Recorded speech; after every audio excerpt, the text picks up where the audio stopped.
Well, hello there. I am Arun, I'm your IELTS teacher, and in this video, I'm going to teach you some beautiful skills or techniques in order to get a higher band score in IELTS speaking. अगर आप exam देने वाले हैं in the month of May, June, July, August in 2021, अगर आप exam देने वाले हैं तो ये वीडियो को लास्ट तक जरूर देखिए। ज़्यादातर कैंडिडेट्स को लगता है कि उनको जो क्यू कार्ड प्रिपेयर करने के लिए दिया जाता है, सो ज़्यादातर स्टूडेंट्स को दिक्कत आती है कि क्यू कार्ड्स के लिए उनके पास आइडियाज़ नहीं आते हैं। सो क्या आपके साथ भी ऐसा होता है कि जब आपको स्पीकिंग का टॉपिक दिया जाए, पार्ट 2 का टॉपिक जब आपको दिया जाता है, सो आपको लगता है कि मेरे दिमाग में आइडियाज़ नहीं आते हैं, कि वर्ड्स भी आपके दिमाग में कभी कभी ऐसा होता हो कि वर्ड्स भी आपके दिमाग में आप स्ट्रगल करते हैं, आप सर्च करते हैं, सोचते हैं कि यहाँ पर कौन सा वर्ड होना चाहिए, यहाँ पर मैं ये कहना चाहता हूँ, ये कहना चाहती हूँ। सो अगर ये प्रॉब्लम आपके साथ भी है, सो इस वीडियो को लास्ट तक जरूर देखिए। किस तरीके से आप आइडियाज़ जनरेट कर सकते हैं। जब भी आपको क्यू कार्ड दिया जाता है, सो आई एम श्योर कि आपको 1 मिनट दिया जाता है, और 1 मिनट में कहीं ना कहीं थोड़ा सा डिफिकल्ट है कि 2 मिनट की स्पीच को तैयार करना और किस तरीके से आपको बोलना है।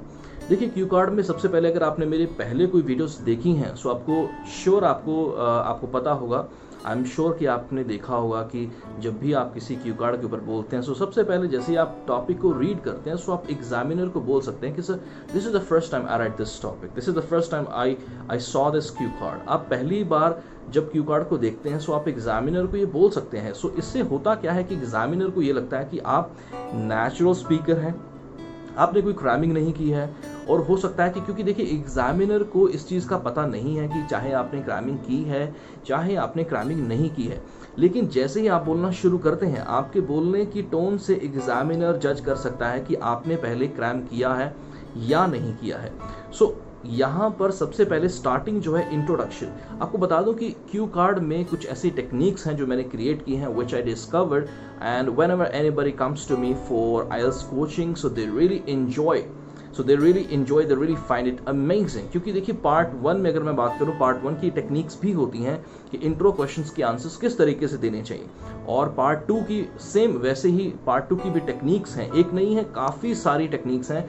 और उनमें से हो सकता है, देखिए, कि जब भी किसी स्टूडेंट को सिखाया जाता है, सो एक टीचर अगर 5 स्टूडेंट्स हैं और एक ही टेक्निक 5 स्टूडेंट्स को करवाने की कोशिश कर रहा है, सो हो सकता है कि एक टेक्निक जो है वो फर्स्ट स्टूडेंट है उसके लिए ठीक हो, दूसरे के लिए वो ठीक ना हो।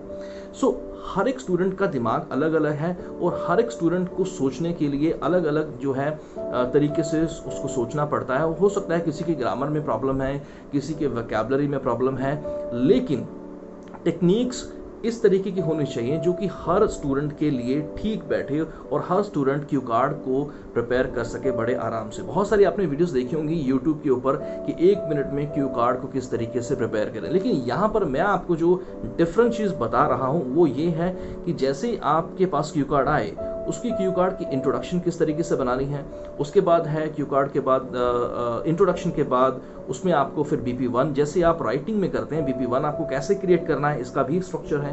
उसके बाद है BP2, और लास्ट में है कंक्लूजन। ये आपको कोई नहीं बताएगा। क्यू कार्ड में भी इंट्रोडक्शन, दोबारा बोल रहा हूँ मैं, इंट्रोडक्शन, उसके बाद BP1, उसके बाद है BP2, और लास्ट में है कंक्लूजन। 4 पैराग्राफ्स होते हैं क्यू कार्ड के, और आपके लिए जानना बहुत ज़रूरी है। नेक्स्ट वीडियो जल्दी ही बनाऊंगा कि ये जो फॉर्मेट है, ये जो टेम्पलेट है, ज़रूर आपके साथ मैं शेयर करूंगा। So tell me in the comments, do you really want to watch my template for IELTS speaking cue card?